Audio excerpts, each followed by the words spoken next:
Colega de trabalho tentou me demitir por causa de implantes mamários, então usei uma carta de inversão do Uno. Só quero acrescentar que, independentemente dos meus motivos para fazer implantes, eu ainda não deveria ter sido assediada por causa deles. Apenas aconteceu de ser relevante aqui, porque isso fez com que Gil parecesse uma verdadeira idiota, o que provavelmente é o motivo pelo qual ela me denunciou. Há cerca de 4 anos, quando eu tinha 24 anos, minha mãe faleceu de câncer de mama, e como minhas 2 avós também haviam falecido por essa doença, procurei um especialista para fazer uma triagem. Descobri que tinha algumas células em uma das minhas mamas que poderiam se tornar cancerígenas a qualquer momento. Me disseram que eu tinha algumas opções. Poderia fazer triagens regulares a cada 3 ou 4 meses até que as células se desenvolvessem em câncer. Me disseram que o risco das células se tornarem cancerígenas era muito alto devido ao histórico familiar, mas também poderia ser que nunca se transformassem em câncer. Então eu faria essas triagens sem motivo aparente. Poderia fazer uma mastectomia simples na mama com as células ruins, mas precisaria continuar monitorando a outra mama. Então ainda precisaria fazer exames regulares para a outra mama. Poderia fazer uma mastectomia bilateral e remover todo o tecido mamário, eliminando assim o risco. Optei pela mastectomia bilateral. Foi, sem dúvida, a opção mais drástica, mas depois de ver o que o câncer fez com minha mãe e minhas avós, eu não queria correr o risco. Fui avisada sobre as cicatrizes, mas me disseram que deveriam ser relativamente pequenas. No entanto, elas ficaram grandes e rosadas com formatos irregulares, cerca de 2,5 centímetros de comprimento e 1,25 centímetros de largura. Isso me levou a entrar em uma depressão grave, a ponto de eu nem mesmo sair do meu apartamento porque não queria que as pessoas me vissem. Joguei fora meus espelhos e até fiquei fisicamente doente ao me olhar. Procurei um terapeuta que sugeriu um cirurgião plástico. O terapeuta disse que normalmente eles não fariam isso, mas era claramente algo com o qual eu estava lutando e eu poderia nunca superar. E o terapeuta conseguia entender porque eu tinha dificuldade com isso. Embora eu admita que o terapeuta tenha me encaminhado para procurar tratamentos para reduzir as cicatrizes. O cirurgião plástico sugeriu um creme, um laser ou implantes. O creme não funcionou e o laser era tanto caro quanto arriscado, então optei pelos implantes. Meus seios naturais eram tamanho F, então escolhi um tamanho DD um pouco menor. Desde então, minha saúde mental melhorou e me sinto muito melhor com a minha aparência. Minha confiança aumentou, assim como minha autoestima. Eu sei que não deveria dar tanta importância à minha aparência, mas eu não estava exagerando sobre essas cicatrizes.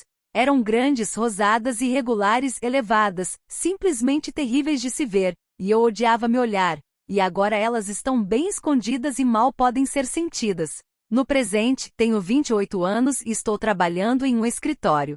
Estou muito melhor do que antes. Minha colega de trabalho, Gil, descobriu que eu fiz uma cirurgia de aumento de seios, mas não sabia sobre o câncer. Quando eu e uma amiga de anos antes da mastectomia estávamos planejando uma viagem e ela fez uma piada sobre eu viajar de avião com meus implantes e Gil ouviu.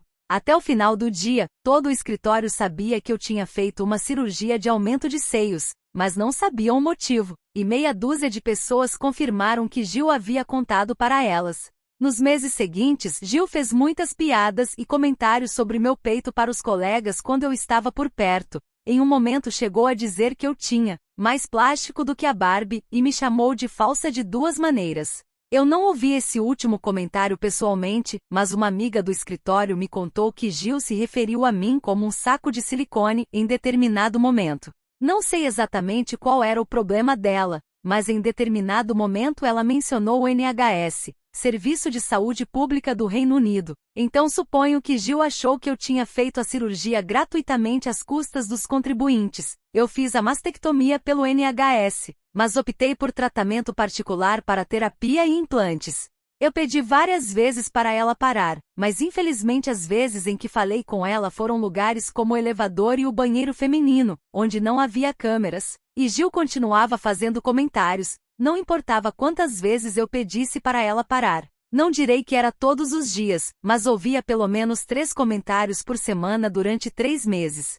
Cheguei ao meu limite quando eu, Gil e alguns outros colegas estávamos almoçando, mencionei algo como sendo superficial e Gil disse, você saberia tudo sobre ser superficial, enquanto apontava para o meu peito. Eu perdi a paciência.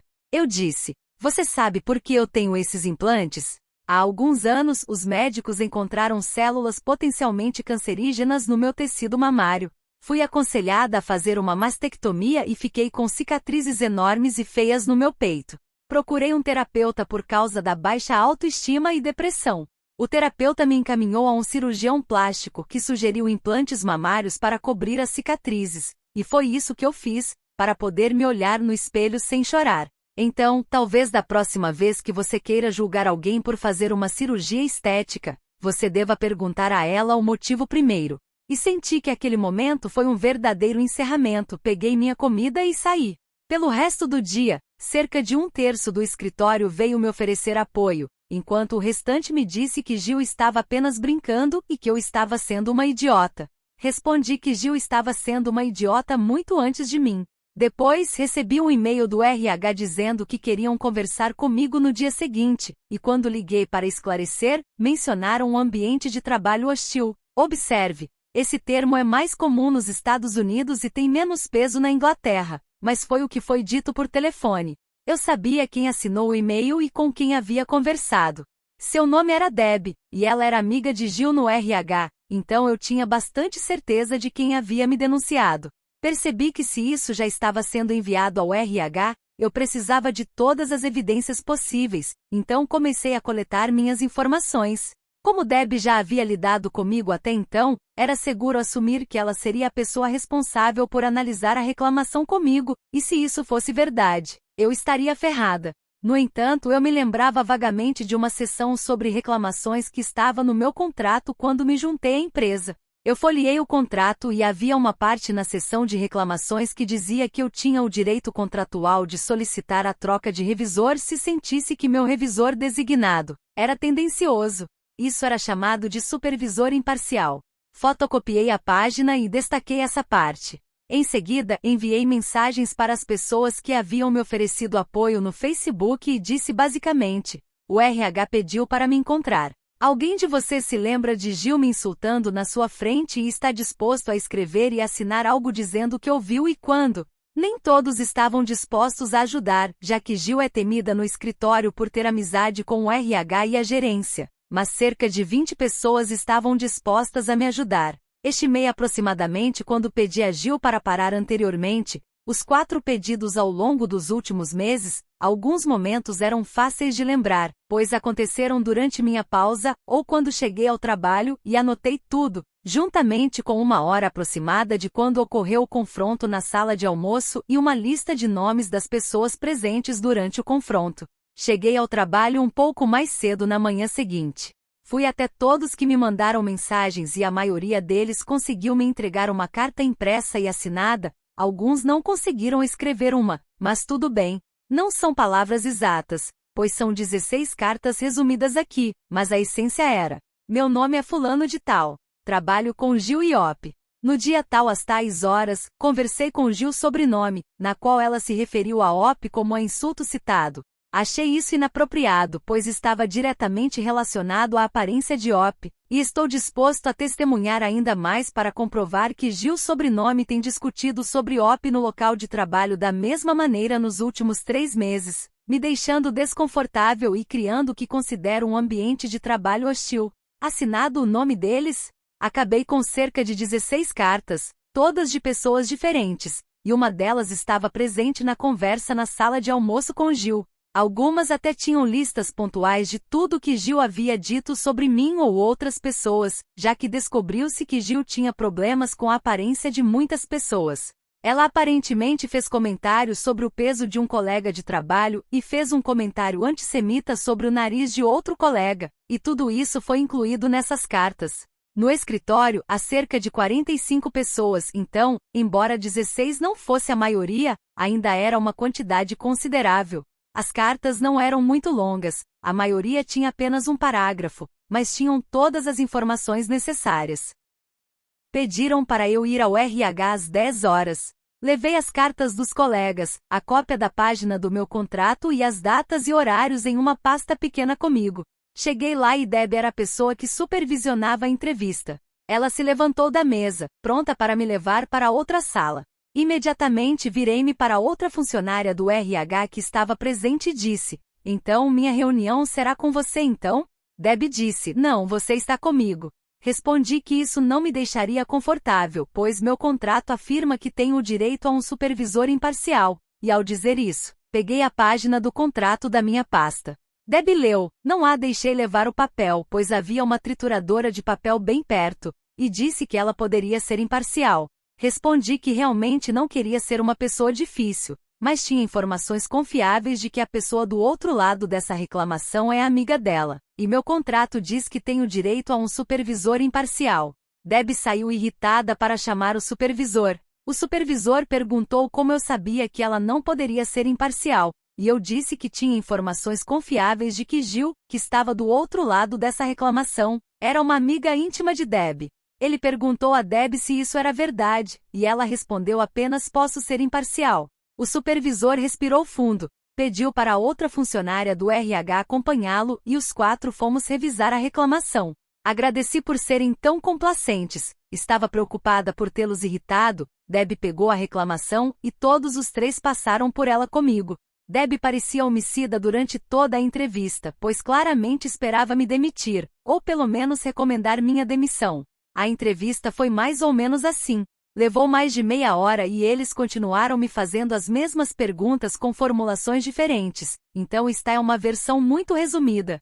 P. Você disse antes que acha que Jill sobrenome te denunciou. Por que você acha isso? R. Jill tem tido um problema comigo há cerca de 3 meses. P. Por que você não veio até nós quando percebeu que Jill tinha um problema? R. Eu não tinha problema com ela. P. Que problema Jill tem com você?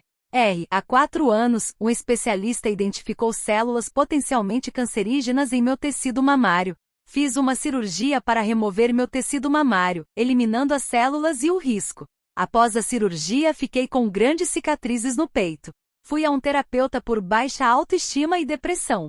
O terapeuta sugeriu um cirurgião plástico, que sugeriu implantes mamários para cobrir as cicatrizes. Tudo isso está no meu histórico médico, que vocês têm uma cópia em meu arquivo e minha total permissão para revisar. Jill descobriu sobre meus implantes mamários, mas não sabia sobre o câncer. Jill teve um problema com meus implantes mamários e decidiu comunicar esse problema aos nossos colegas de trabalho.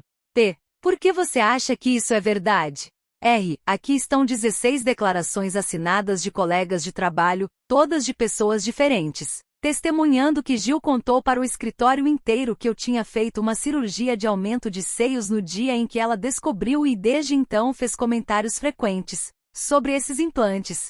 Eles têm citações do que Jill disse a eles sobre isso e datas e horários aproximados.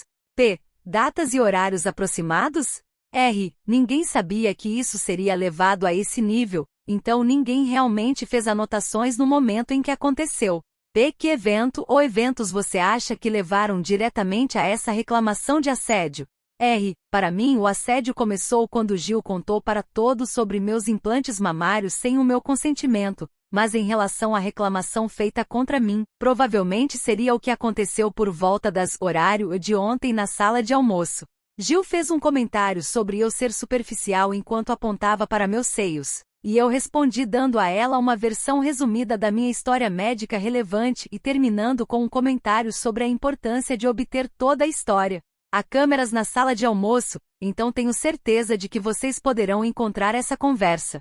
Admito que poderia ter lidado melhor com a situação, mas depois de 3 meses, senti que precisava impor limites. Aqui está uma lista de nomes das pessoas que também estavam presentes. Havia 6 pessoas na mesa, incluindo eu e Jill. Uma dessas pessoas também está nas cartas, escreveu seu relato da conversa e assinou. P. Você já tinha conversado com Jill antes disso sobre os comentários dela sobre você? R. Várias vezes espaçadas nos últimos 3 meses. Cada vez que comuniquei a ela que me sentia desconfortável e chateada com esses comentários que ela estava fazendo e apreciaria se ela parasse. P. Pelo que você sabe, Jill foi informada sobre seu câncer anteriormente nesse período? R. Não. Isso não foi mencionado na conversa com minha amiga que ela ouviu e eu não contei a ela, porque francamente não é da conta dela e não senti necessidade de detalhar meu histórico médico para uma colega de trabalho para evitar mais assédio sexual. O supervisor se levanta e diz, Bem, acho que terminamos aqui. Ele aperta minha mão e me manda de volta para minha mesa, dizendo que eu receberia notícias deles depois que revisassem as evidências, cartas, CCTV, histórico médico e qualquer coisa que eles já tivessem, e tomassem uma decisão sobre o caso. Voltei para minha mesa, abri meu currículo e me preparei para começar a procurar outro emprego. Passou cerca de 1 hora e a pessoa que escreveu a carta e estava presente na conversa da sala de almoço é chamada para uma reunião com o RH. Ela volta uns 10 minutos depois. As outras pessoas que também estavam presentes na conversa da sala de almoço são chamadas uma por uma, exceto Gil. Todas elas ficam cerca de 10 minutos fora e depois voltam, encontram um colega de trabalho e dizem que o RH quer vê-los. Em seguida, as pessoas que escreveram cartas, mas não estavam lá no dia anterior, também são chamadas uma por uma e ficam cerca de 10 minutos cada, algumas mais, outras menos. Por volta das 15h30, parece que todos que escreveram uma carta, ou estavam presentes na sala de almoço foram entrevistados.